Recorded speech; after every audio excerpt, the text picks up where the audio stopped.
Deep breath, always a sigh of relief. Rose, you always told me how to calm down, but I'm so happy when we go live and everything works. I'm like the producer and director, like Michael Galinsky. Anyway, I'm so happy. My name is Dr. Tova Goldfein. I'm streaming live from Israel. Rose, my co-host and professional partner, and my best friend, is in Melbourne, Australia, 17 hours from me. Dr. David Clarke is in Seattle, no, Oregon. Portland, Oregon. We make a Oregon, point of that. Portland, Oregon. Michael Galinsky is in North Carolina. I am saying a blessing to the internet tonight. I am so happy. Thank you, internet. Thank you, computers. I'm a little person blessing with you, a relationship. But anyway, I'm really happy to be here with Rose and Michael and Dave Clarke. And Rose is going to introduce them and chat a bit about what we're going to speak about this evening. Baruch Haba welcome in Israel. Baruch Haba, welcome. So happy to see you all. Thank you. I'm just looking to see if there's water rising around Rose's background. They're hearing about all the floods. Yeah, it's terrible. Yeah. But we're okay here, and I'm on high ground anyway. So yeah, but the river good. is down. I don't know, 500 meters down the road, but we're too high for it to inundate us. Now, this morning, for Australians, we've brought Dave Clarke together with Michael Galinsky. 5 years ago, Michael Galinsky put together a movie called All the Rage, and we've actually been promoting it this last few weeks. Now, Dr. Clarke is a gastroenterologist. Part of anxiety is gastrointestinal tension. And that, of course, plays up with ulcerative colitis, Crohn's disease, reflux, and all those gastroenterological things that happen to patients. Now, Dr. Clarke, many years ago, realized that his patients had other things going on. In other words, his mode of operation with patients has been, what else is happening for you? Now, he has a lovely scenario in his book about a lady in his early years in his residency who wasn't getting better and sent that patient to a psychiatrist who also had mind-body understanding, and she got better. And hopefully Dr. Clarke will actually speak about this.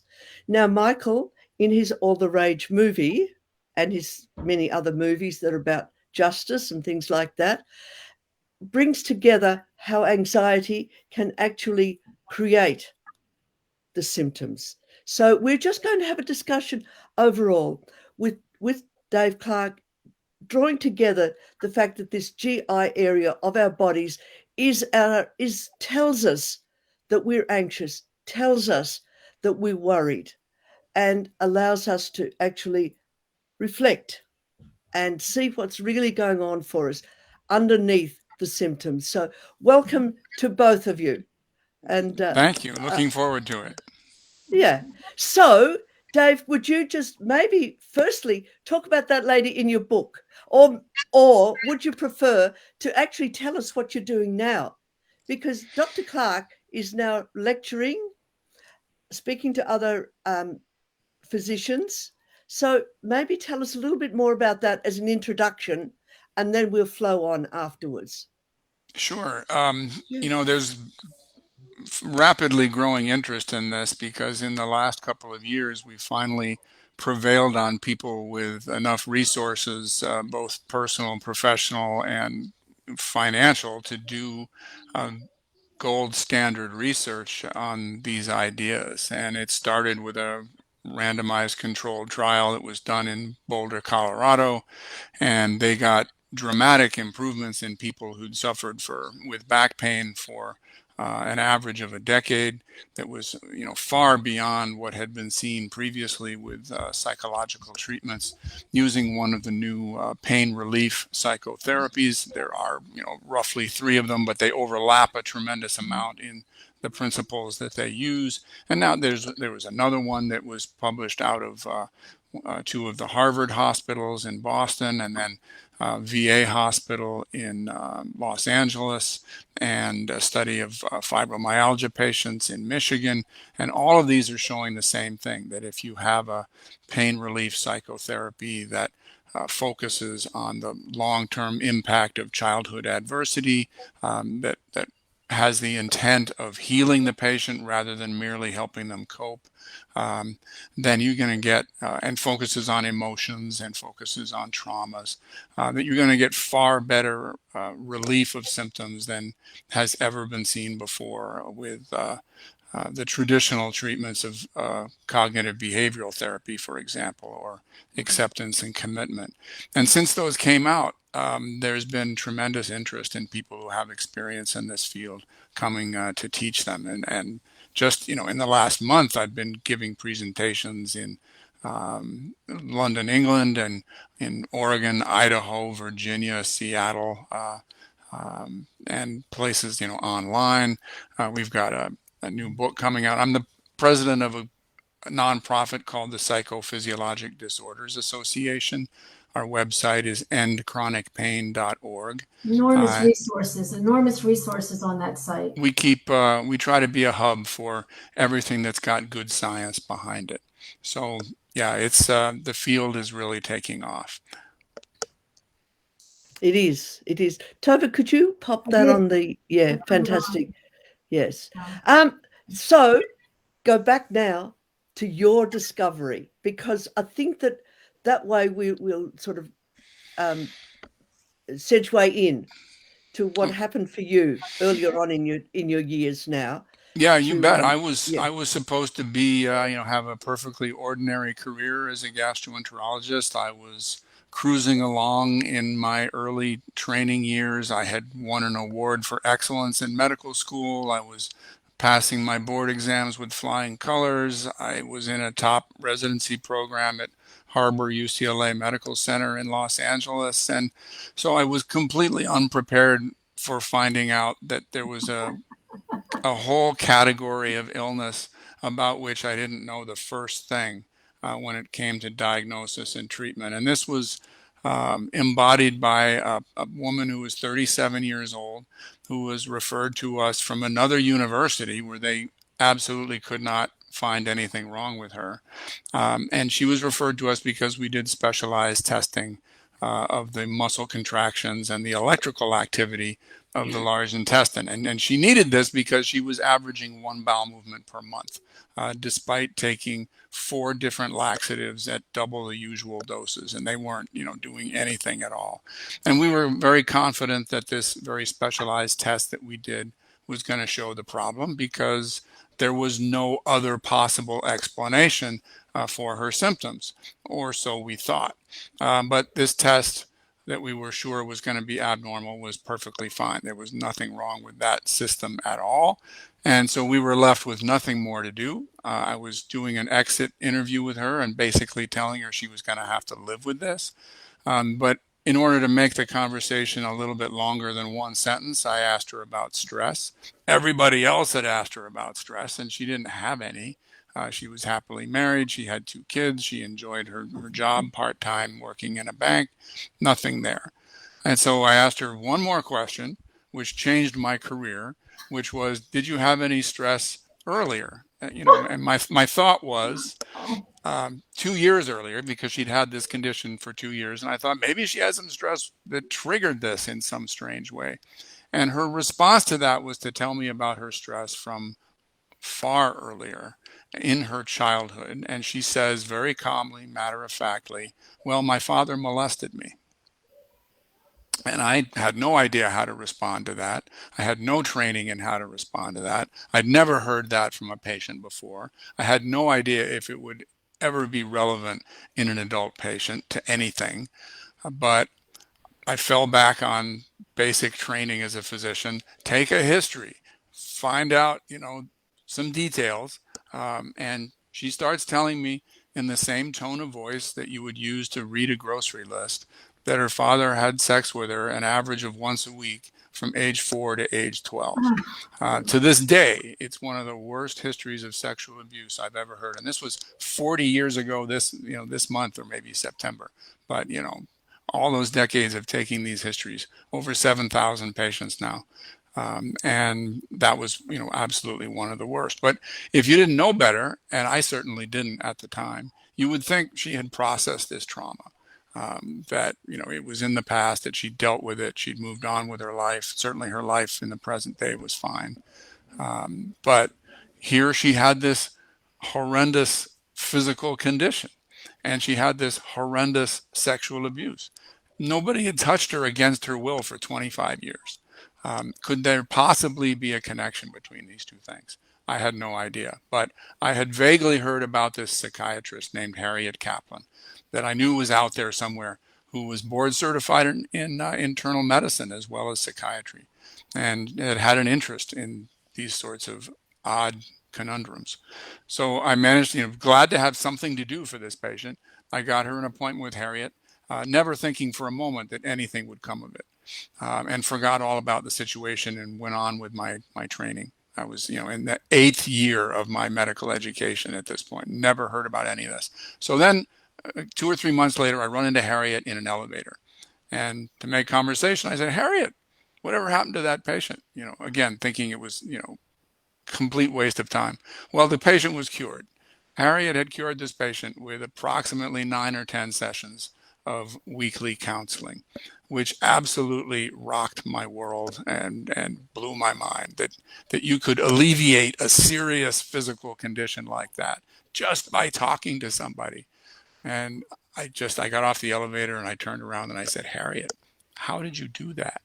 And I thought, if I'm going to be a complete GI doctor, I'm going to see a couple of patients like this in my career. And I should find out, how Harriet did that, so I'll be a little better prepared the next time. And I prevailed on Harriet to teach me the basic framework over the next, year and a half of my training before I left to go into private practice in Oregon. But in Oregon, there were no Harriet Kaplans. And when my patients were sent off for cognitive behavioral therapy, a lot of them came back and they said, "I'm still have my symptom.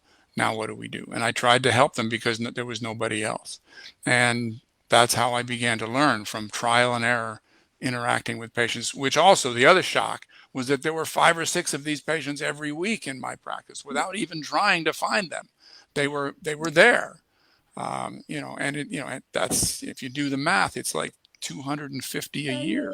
Unbelievable. So when did John Sarno come into your galaxy? The name John Sarno. Yes, well, he was on the East Coast doing back pain, and I was on the West Coast doing gastrointestinal stuff. So my first book, which is titled "They Can't Find Anything Wrong," came out in 2007, and I was doing a national book tour, going to a dozen cities.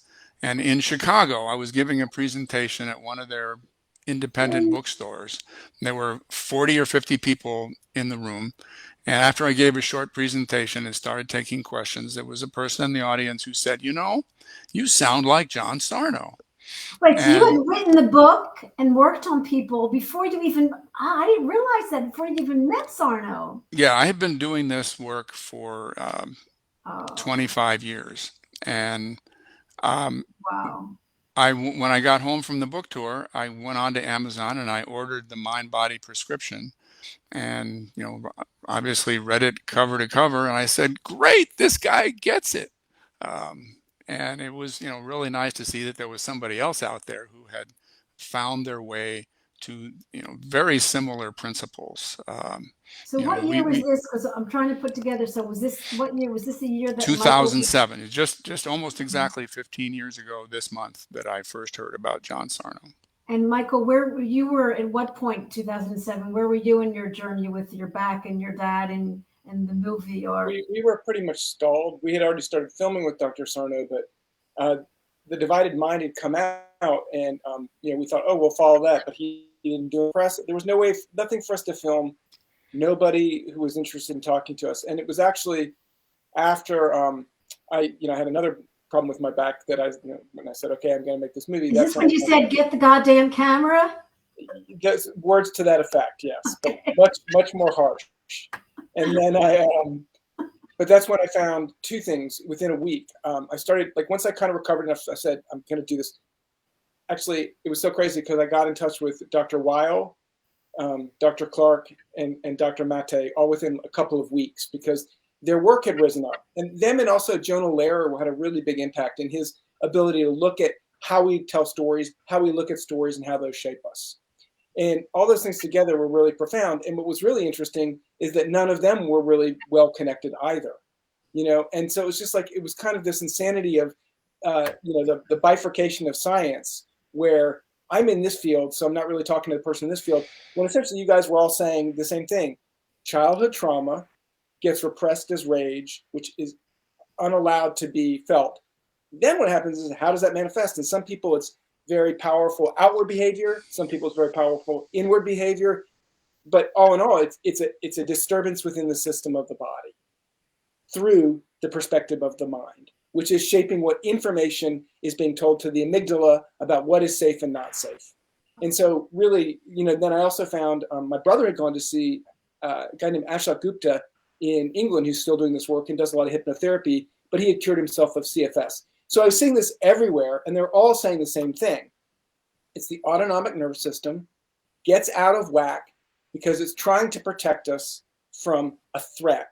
And that threat is an emotion. And it cannot tell the difference between an emotion and an actual tiger or a lion or something that might kill us. And so it believes it might kill us, so it has to protect us. So it says, okay, we have to be ready to go. So right now we're going to lose everything in our bowels, or we're going to freeze up because we don't want to be smelled. You know, either one. It's enacting the fear, flight, respite, not respite, fight response. And what happens then is we're just frozen. And so it can go 25 years with nothing happening. We're still stay frozen. And maybe we learn how to adjust our behaviors, but unless we adjust our perspective about those behaviors, we're really not going to shift our brain. And it's not just as simple as knowing this, because there are people that, you know, get healed with John Sarno and they get sick again. So it's something deeper about applying it and implementing it when we're most stressed. But key to everything is awareness of possibility. And so part of it is, if your fear is so great, you can't open up to that possibility. And so you can know intellectually that, yes, this works for some people, but it didn't work for me. Yeah, right, because you're really angry about it. And then the truth is, you know, physical things happen, right? We do have physical anomalies. Could those be connected to how long we've been holding certain feelings? Yeah, I believe they can. I believe they can also suppress the immune system. So we may get longer system.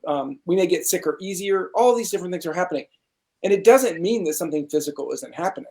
But unless you address both of them, it's kind of, I like to think of it like a car, right? There's a lot of people who ride the brake even as they've got their foot on the gas, as they're getting ready to, like, wait, is the light going to change? What analogy. And when you ride the gas and the brake, your car doesn't last as long, right? So how do you figure out how to gently use the brake and how to gently use the gas and recognize when you're doing both at the same time? And so it's a complex problem that has sometimes a simple solution. And it's always a simple solution if you can hold on to this, that every situation is a situation. It's a crisis when we believe we don't have agency in the situation. And sometimes we don't have agency, and then it's been really hard to kind of get out of that situation. But as long as we hold on to this sense that, no, this is a crisis. If I don't fix this now, like, I'm wasting my life. Yeah, just slow down. Because right now, you're in the mud and you're spinning the wheel. You need to get out of the car, look around. Oh, there's a stick. I'll try putting that under the wheel. It didn't help. I think I need a bigger stick. Actually, you know what? I think I need to call someone who knows how to get a wrecker here, because I'm not going to get out of this. And you know what? I'm going to miss the 2:00 meeting. Who cares? I'm not going to die. You know, it's that process of learning to go from crisis to situation. I think, Dr. Clarke, what Michael's saying is that, would you agree that suffering is a choice? Well, it takes some knowledge to recognize the choices that we have. So if you're not aware of a process that will lead you to be able to make some choices, you know, it can leave you really stuck. What I find with a lot of people is that when they are not making the progress that they would like is that there are three productive areas to look into. First is personality traits, the next is unrecognized emotions, and the third is whether there's any triggers going on in your life at the moment. And usually those triggers are in some way connected to adversity in childhood. And if we can identify, the issues that are going on in each of those three areas, then we're much more likely to make progress. But one of the characteristics of this illness is that the root cause of the problems, the really deep sources of the problems, is not recognized by the person who has them. If you've got stress-inducing personality traits like perfectionism or people pleasing or being excessively self-critical or lacking assertiveness or poor self-esteem or not very good self-care skills. Those are going to feel normal to you not to have those. None of us has a parallel life to compare ourselves with. So those are going to feel just like a natural way of being, and you're not necessarily going to perceive that those personality traits can be changed for the better.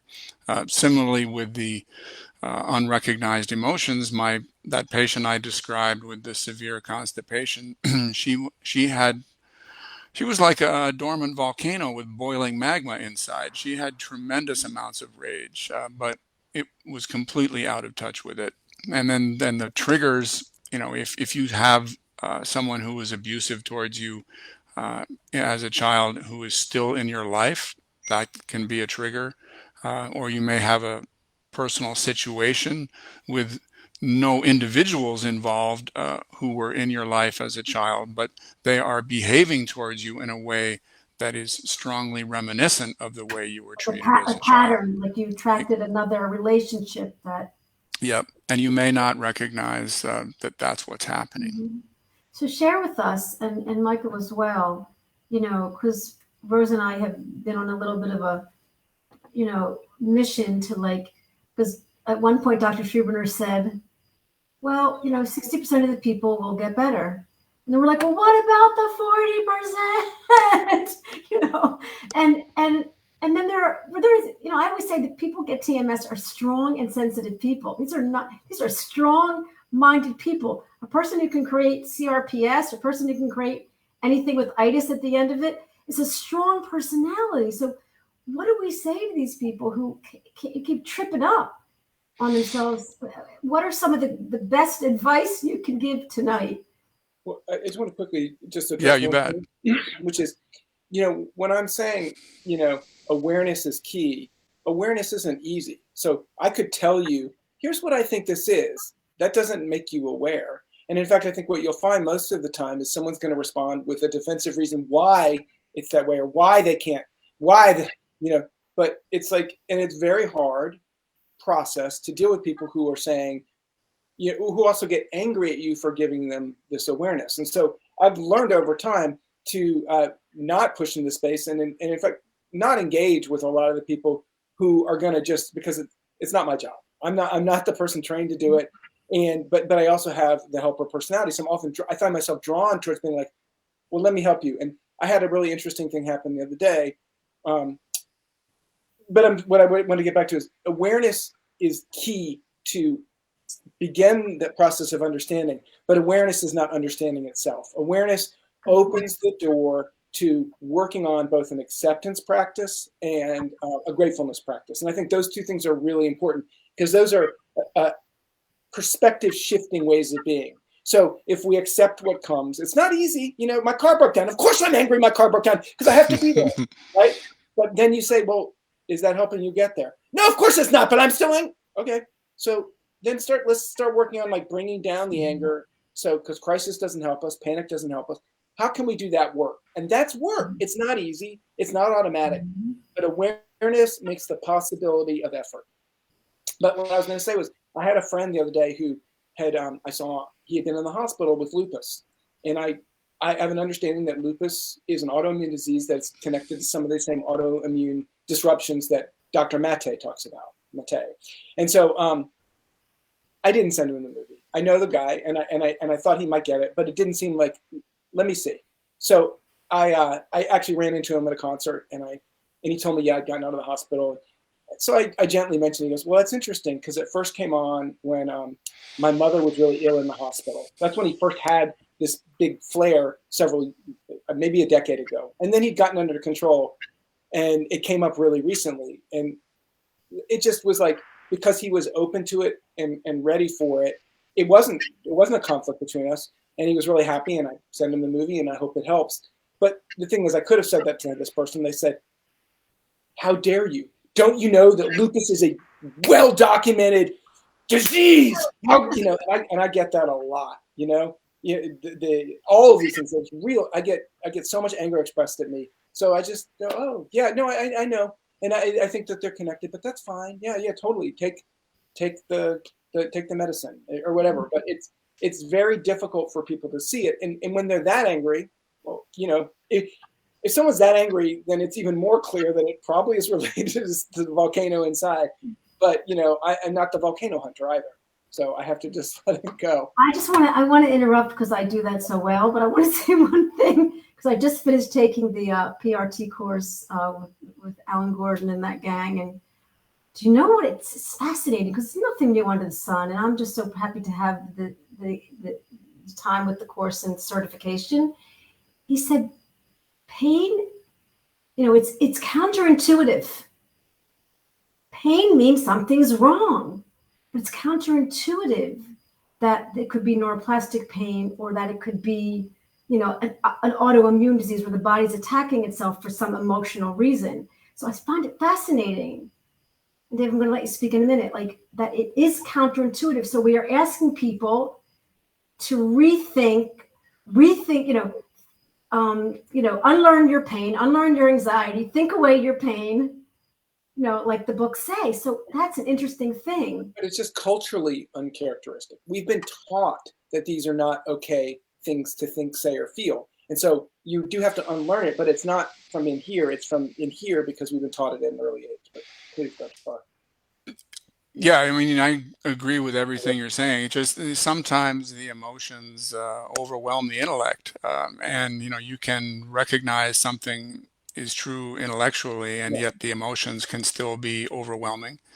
And in some of my patients who are struggling to improve, I have a sense that their physical symptoms are not as painful, quote unquote, as the emotions that they're dealing with, that they are in a place where they need to go down the healing pathway for a certain period of time before they're going to reach a point where they're able to deal with the emotions, where letting those emotions reach conscious awareness is going to be a better pathway for them than just living with the pain or other symptoms that they're having. Good point. It can be a struggle. Particularly some of my male patients who have tremendous amounts of rage at one or both parents. They oftentimes reject the idea that that's what's going on. I don't have resentment toward my parent. I don't feel that towards them, and yet they've been mistreated. So for some of them, I'll have them begin by making a list of everything that they love and respect about the parent who's the main focus of their issue. And just to get that on the table, that they have a very good reason to have very positive feelings toward this person. And again, just to have that out there, because it's very easy to have both strongly positive and strongly negative feelings toward the same person at the same time. But it can feel like, if you're letting all the negative out, that you are disrespecting all of the positive. The guilt comes up. The guilt comes. Yeah. So we can first, get out on the table, yes, we love and honor and respect this person. And then sometimes a good next step is to imagine that you go away from your home for a while 10 days, let's say, and you come back and you have young children in the home, and the young children have been treated in a way that exactly mirrors how you were treated as a kid by your parents, and that your spouse has been there mistreating these children in exactly the same way that you were mistreated. And you come home and you find out from your kids that this is what's happened. And so um, I have people write down an essay of what they would say to their spouse, how they would explain to their spouse the harm that was done during those 10 days that you were away. And the value of this is, again, that you are not saying this to the parent whom you love, honor, and respect. This time you're saying it to your spouse, and you're explaining to your spouse exactly what was wrong with their behavior.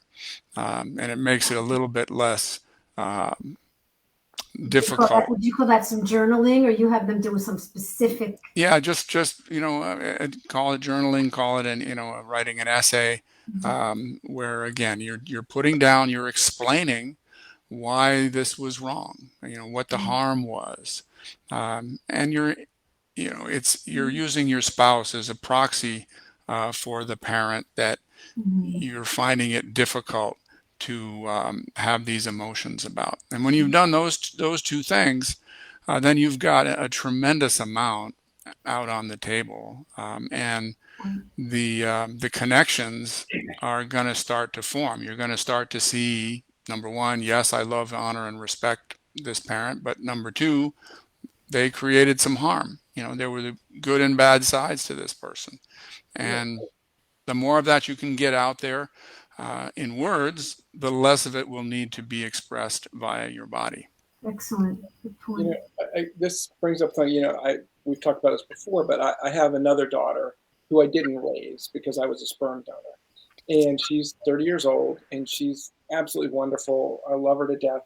And the most amazing thing about it is what you learn about what our genes do, because she has so much of my mother in her. Oh, wow. My older daughter, who is with my wife, also has a lot of my mother, but she also has a lot of her mother. So they're both same and different. And these things, but then when you see that, it's so much easier to forgive your parents, because clearly they came with a lot of baggage from their families, and baggage that they had nothing to do with, but it's emotional baggage over centuries and centuries and centuries.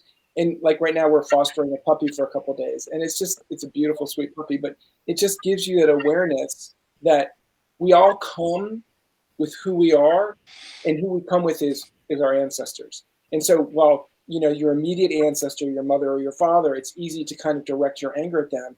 But if you can go instead to empathy and go, oh my God, look at what they carried and what they were able to accomplish and what they were able to do. Look what I'm able to do and shift and change. You can begin to find more empathy for both them. And then when you can find empathy for them, you can also find a little bit more for yourself. And I think that's something that we really needed to lean into, was because you can have this awareness, but if you don't get let go of that inner critic, you're just basically carrying it with you and saying, here, stay here on my shoulder and beat the shit out of me all day because somehow that feels right. Well, no, you say, hey, actually, here, come here. And you bring the inner critic in and take care of it, because the inner critic is usually the 3 or 4-year-old in you who wasn't able to articulate what that rage is and is still trying to be in control of the situation. So there's a lot of kind of like, the key to me, the key 2 words to me are awareness, or 3, awareness, balance, and acceptance. Because if you can't accept where you are, you can't get yourself back in balance, because you're constantly going like this, right? You just need to work on acceptance and balance. But you can't even get there until you have awareness. And what we all see is that actually this long-term cultural story that we've been told is starting to fall apart, which is going to create a lot of chaos and a lot of rage. For instance, Mike Danino, who just is doing he did a study about Sarno that also was very supportive of what the Denver study did. So the 2 came out at the same time. Now he did something about long COVID, and he presented it online, and the rage was wild. How dare you? These symptoms are real. You're doing tons of damage to long COVID. How can you say these? And he's just he just handled it very well. Well, but, I'm Twitter's a very difficult place. None of these things that you're saying are in the paper, and so I'm happy to host a little talk, and I'll explain to you. And he just brought it all back down. But the first suggestion that anything might have psychological factors just gets met with weight. And so once you know that, you can begin to address it even as you speak, especially by not getting angry that people get angry at you. Wow. And just to bring it back to Dr. Clarke, would you agree, and we're allowed to disagree if you want, we can agree to disagree, but would you agree that all these things, compassion, acceptance, balance, they are chemical, and when we begin to practice these behaviors, the relationships with ourselves or the people close to us, we can make chemical, physiological changes, and that's part of the healing. Yeah, there is abundant research that shows that the neuroanatomy, the circuits in the brain in people with psychophysiologic disorders, and that's why my colleagues and I prefer the term psychophysiologic, is because they're absolutely a blend of psychology and physiology.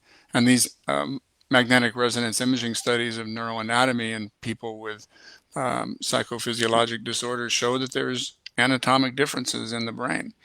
And there are beginning to be studies that show that if you do the right kind of psychotherapy, pain relief psychotherapy, that you can change the neuroanatomy back toward a healthier pattern. That was done in the Boulder back pain study. There's a case report of a patient with irritable bowel syndrome where that was also shown. So this is absolutely, grounded in physiology. And I definitely love the self-acceptance idea. The most fundamental wound of adversity in childhood is to the self-esteem, making people feel like second-rate human beings, making them feel like worthless pieces of crap, when in reality, my patients who have survived this have shown heroic perseverance. They're like Olympic champion, weightlifters carrying stress around on their shoulders. Good analogy.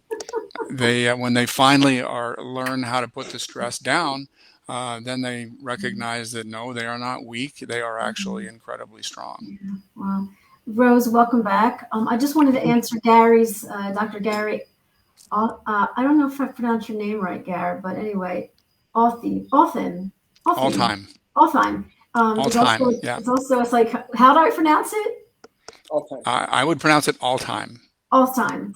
Is also a doctor of psychology and education and a healed TMS patient and a good friend of ours. He asked a question, and I would like Dr. Clarke to answer it. Is prostatitis part of the TMS GI diagnosis? Yeah, prostatitis is inflammation of the prostate gland, and it is not part of the gastrointestinal system, but I saw, many patients in my practice who had no GI symptoms. They were sent to me because they were considered medical mysteries of one sort or another. And if you were the wizard, you're the wizard. It was astonishing, when there's no organ disease or structural abnormality that explains a symptom, it doesn't matter so much where in the body that symptom is coming from. If there's no biomedical explanation, symptoms happen for a reason. So there's almost always a psychophysiologic reason. It's just a question of going through the process to find the stress that's responsible. And when there's no infectious cause for an inflamed prostate, then the symptoms of it, the pain in that area or bladder spasms in that area can almost always be linked to a psychosocial stress of one sort or another. Yeah. Smooth muscle anxiety. Yeah. ISTDP opinion, it's smooth muscle anxiety. Yeah, the range of symptoms is, literally from head to toe, everything from migraines to toe pain. Yeah, and everything in between, pelvic pain, chest pain, abdominal symptoms, back pain. The only common denominator is that many of these patients tend to have more than one symptom at a time. The symptoms can also tend to be migratory, and they move from one location in the body to another. But, one of my patients had total body itching, everywhere on his skin was itching, just to show you how odd these symptoms can be sometimes. Yeah. and various. And Yeah. I'll jump in real quick. Like, I recently, someone, on Twitter, I'll see someone suggest Dr. Sarno, and I'll often offer the movie to somebody. And so there was a person who recently saw it, and keeps wanting to know, so are you better? And we talk about this all the time here. I'm unfortunately, we all have this disease, and it's called being human, and there's literally no cure for it. It's going to kill every one of us. And part of being human is that we have ebbs and flows. And actually, I had COVID this summer. And since then, right afterwards, I had a lot of trouble sleeping because I was having a lot of tightness and phlegm. But I would lay down and feel like I couldn't breathe, and I would get panicky. And so I had to start going for a run at 3 in the morning or 6 in the morning. And, it was frustrating to me because I knew it was more psychological than it was physical. But when you have a panic feeling, you can talk to your brain. But so what I learned to do through this whole process, because it's still, it actually got me a little bit last night as well, because I was having a lot of congestion. And I just consistently remind myself, this is okay. It's fine. And if I need to get up and take a walk now, I'll do that. If I need to do some yoga, I'll do that. And then I went to the doctor, and she suggested a sleep aid. So I take like a quarter of a pill of Lunesta now and then. And it helps me get to sleep, and then I get sleep. But it's about finding that balance and giving myself even the space to go, like, no, I'm not perfect. I'm struggling with this right now. And if I need to take this little bit of sleep aid to help me sleep so that I can get rested and then have more strength to be able to deal with it, it can really help. And I think one of the problems is we try to push ourselves too hard, and then we get compounding symptoms, right? Like, so maybe our anxiety is making it so we can't sleep, and then we can't sleep, so then we get anxiety. So we have to do whatever we can to try and move through it with support from other people, but also giving ourselves the grace to not expect ourselves to be perfect, and even a perfect healing person, right? So all these things are important. And that's why I bring it back to early childhood trauma, because that's where it starts, in that early childhood, to try and make everyone else happy, and even at your expense. So so thank you for that, Michael. Yeah, all those personality traits that I mentioned earlier, they are learned. People are not born perfectionists. They are not born excessively self-critical. They are not born being made to feel like they are second-rate human beings. And if people can look back and see, how they learned these false assumptions about themselves and who taught them these things about themselves, then it can facilitate making changes. If you were made to feel like a second-rate person or a worthless person, and you can see how this was done to you, then you can recognize that the heroic perseverance that was needed to overcome it. A common exercise that I have my patients do, and that I almost always mention, is imagining a child of your own growing up in the same household. And you're a butterfly on the wall of your childhood home, and you're watching a kid that you care about try to cope with that environment for a week or 10 days. And what's it going to be like for you watching that child try to deal with this? And as you watch that, it's going to connect you with emotions around that, and it's going to help you to see that that little kid that was once you has done a tremendous thing by living through that experience and coming out the other side. Yeah, I do want to say, though, I think it goes a little deeper, because I think it isn't just what our parents do to us. It's also literally just in our genes. So we will often be born anxious. And it's not through the fault of sometimes it's not actually even what our parents do. Sometimes they can exacerbate it. Sometimes they can help us move through it. But it's in there. And that's what I'm saying. It's been really interesting just with my own children, and then my child who I have no baggage with. But it's astounding to see some of what came from birth that came through my family. So that I know that, oh wow, look how powerful these things are, and that actually helps me to have even a little more empathy from both my parents and myself.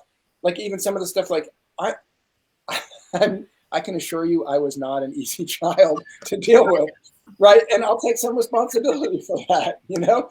I know it. So sometimes they would be reactive because I was an asshole, right? But I came to it naturally. And is that intergenerational trauma? Was that what you would call, Rose, intergenerational trauma?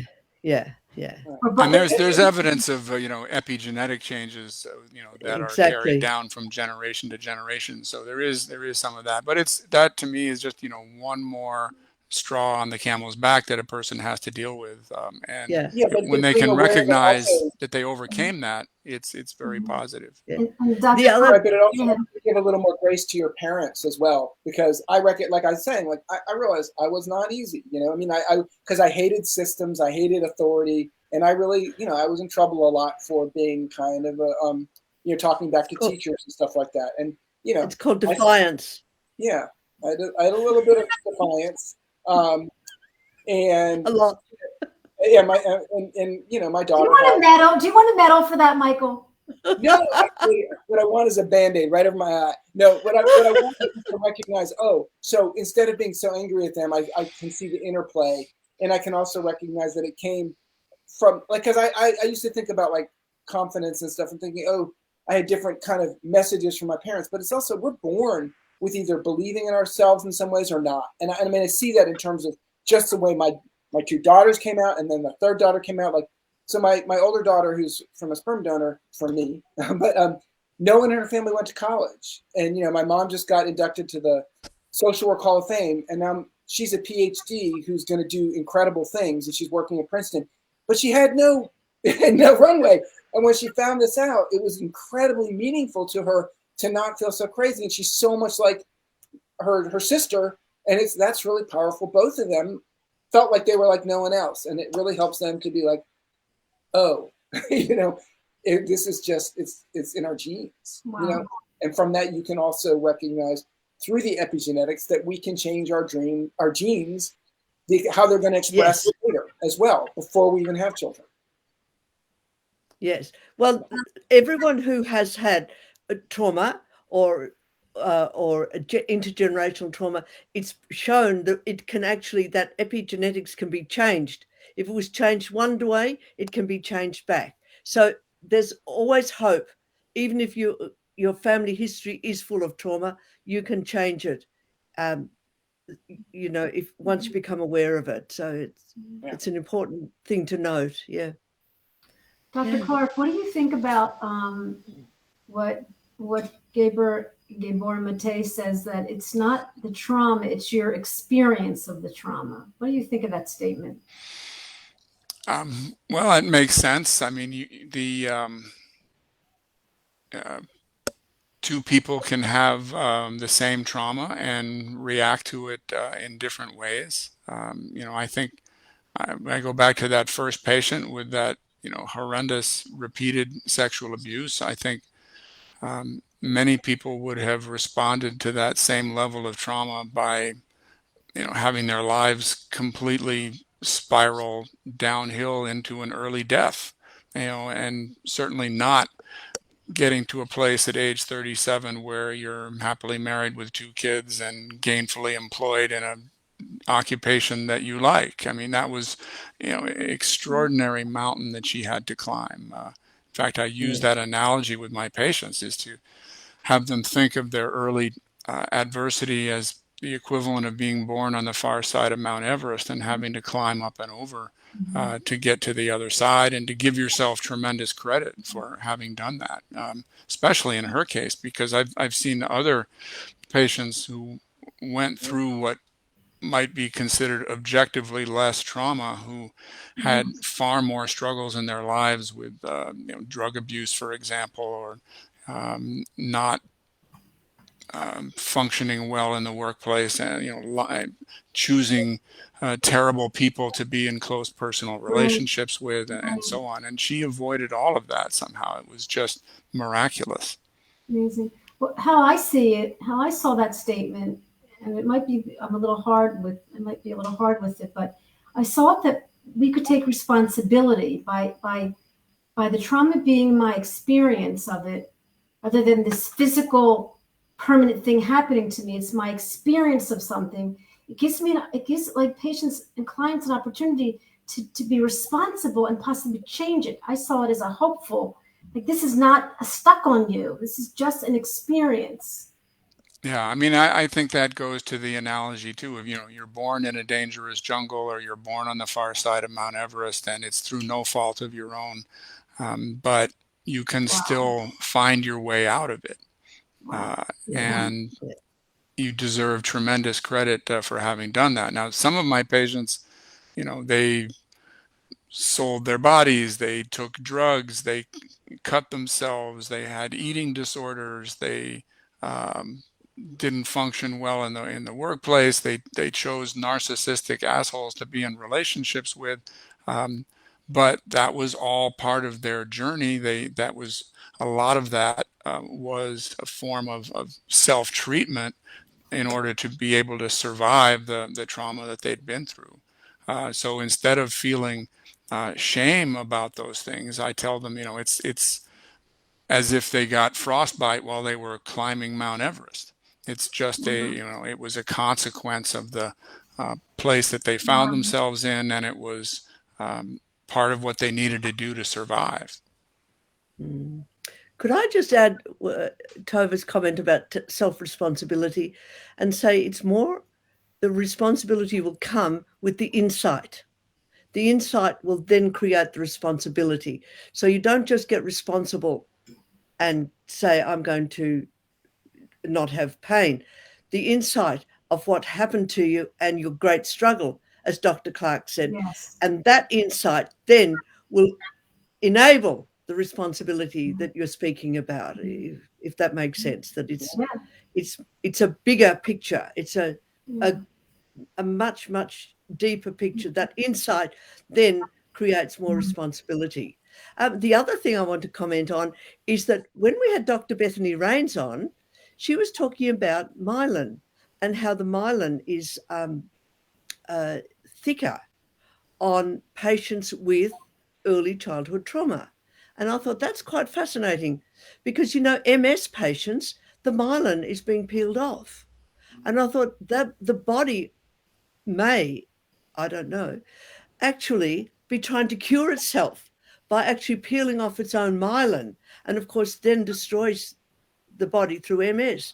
But I thought it's very, very fascinating that all this neuroscience is all coming to us now in 2022 to make sense of all these, autoimmune diseases and the various inflammations. So just as an added understanding. Yeah, there is research that shows that the more adversity you suffered as a child, the more likely you are to be hospitalized for an autoimmune condition as an adult.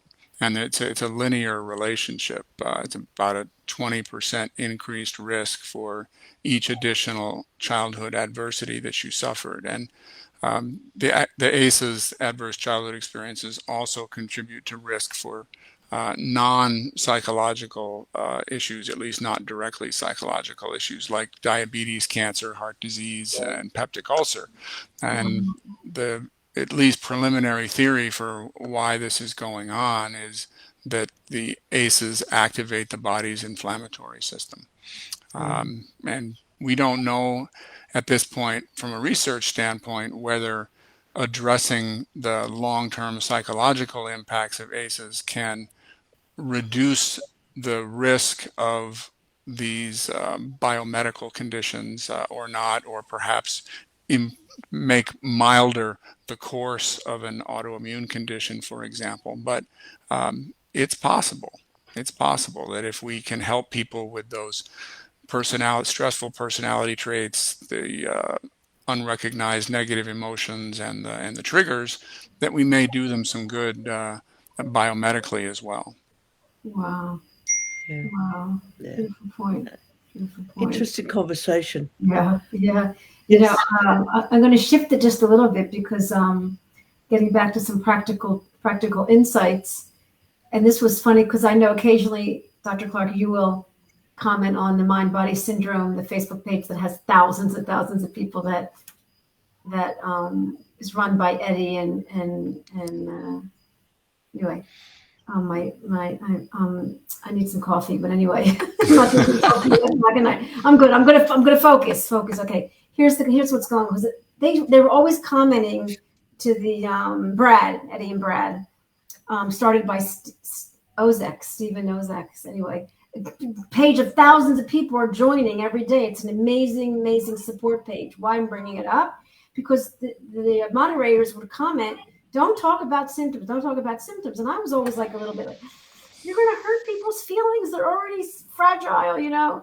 And then Dr. Hanscom comes out and he does a lot of articles all about it. And like he'll recommend to people in his groups, don't talk about symptoms.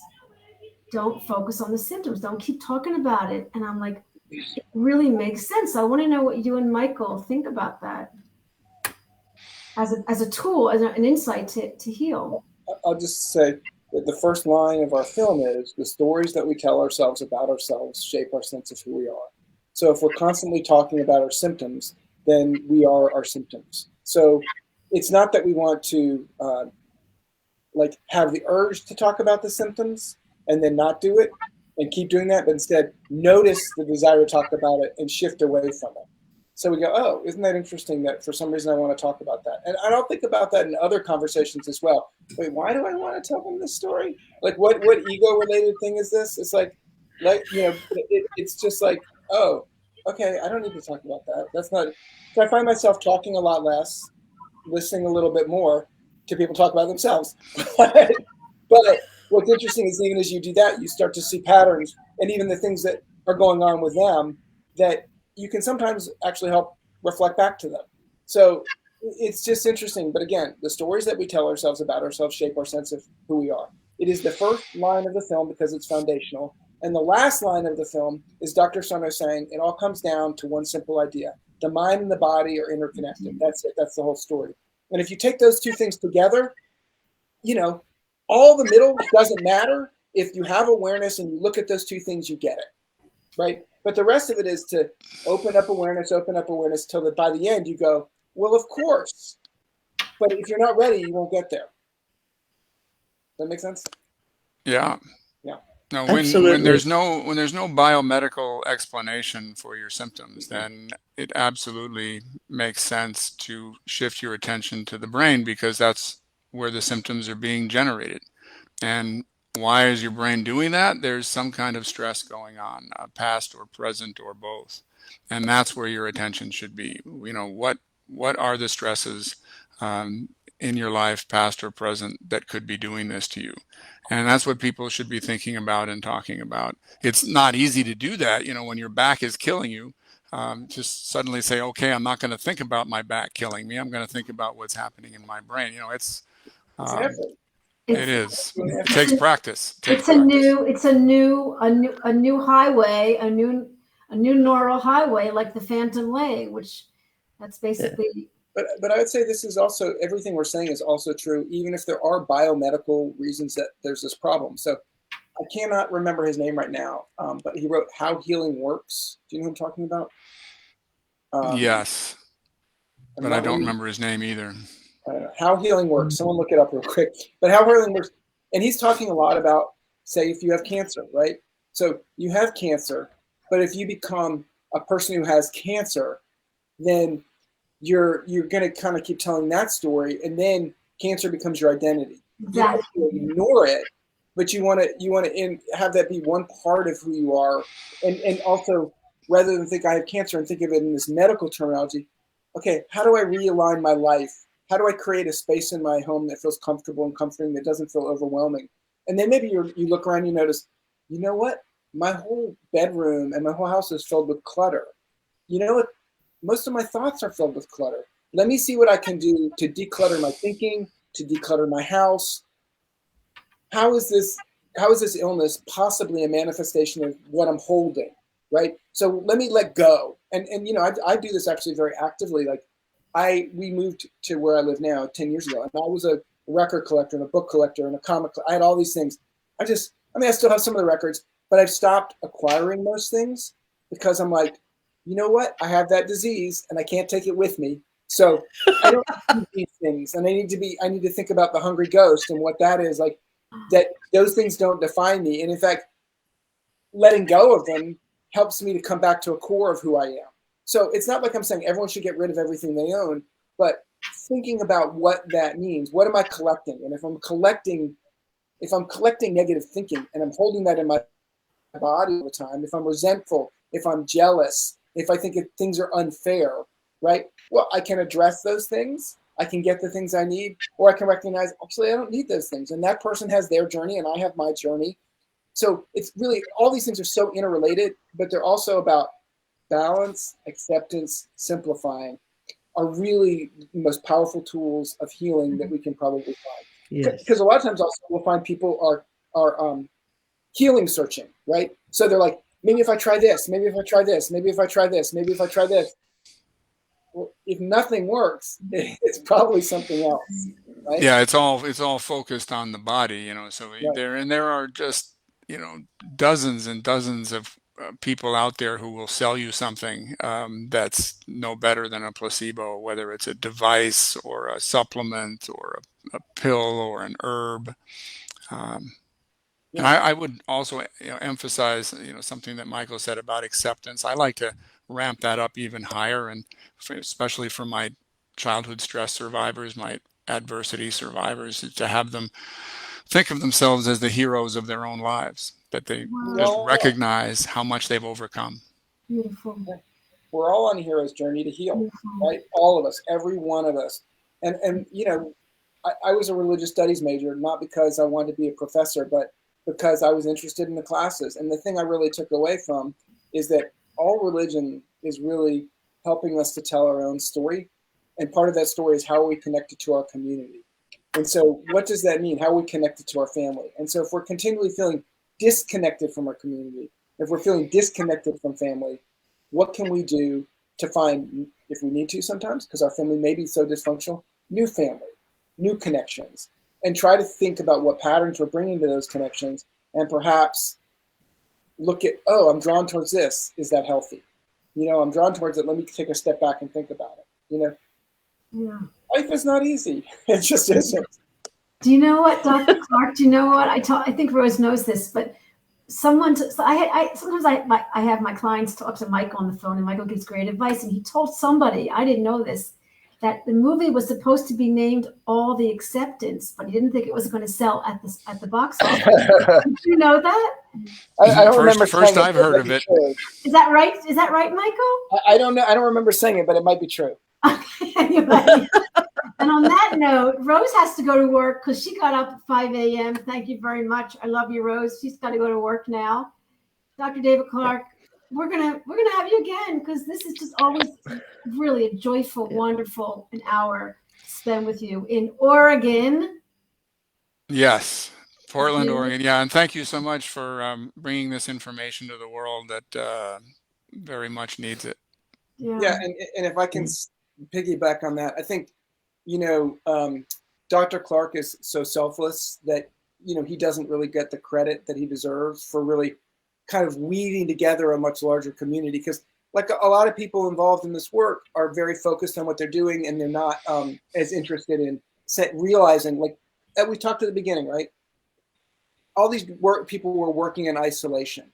Dr. Mattei, you know, Dr. Sarno, Dr. Clarke. And I think Dr. Clarke is a really profound connector of this larger community in ways that he doesn't really get recognized for, by just being really profoundly selfless, which is, I think, one of the reasons he's such a great healer, because he cares, but not so much that he's going to get over involved and become enwrapped in someone else's problem, but he can offer them advice almost like the Buddha and say, yeah, that's uncomfortable. I have another patient, and then move on, rather than like, oh my God, that patient's suffering. What am I going to do? And that's hard to let go. So some of that need to be perfect is also the need to help everybody. But I just really want to key in on just how integral he is to the growth of this awareness and understanding. Like your name may not be on the study from Boulder, but you are integral to its everything about it, and including funding it. So yeah, funding was a big piece for sure. Right, and you were integral to that. So let's just take this moment right here between the four of us to say, you know, acknowledge it. Yeah. Thank you, Michael. Thank you. In Hebrew, we say Yasher Koach, which is like all the strength and all the honor to you, Dr. David Clarke. Thank you. Yeah, and have a wonderful day. At the same time, Michael's film has reached more people than I ever did in my whole career. So 80 countries. Another hero of the movement.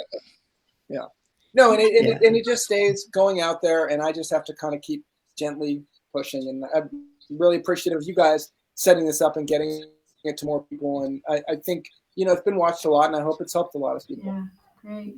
Well, that's the plan, isn't it? Yeah. But also thanks to Michael that we've put this together. So thank you again, Michael. Yeah. So It we'll might all get meet me- again. We'll meet again and elevate this information even higher. Thanks so much. All right. I look forward to it. Bye-bye. Thanks, everybody. Bye. Good to see you again. Bye-bye.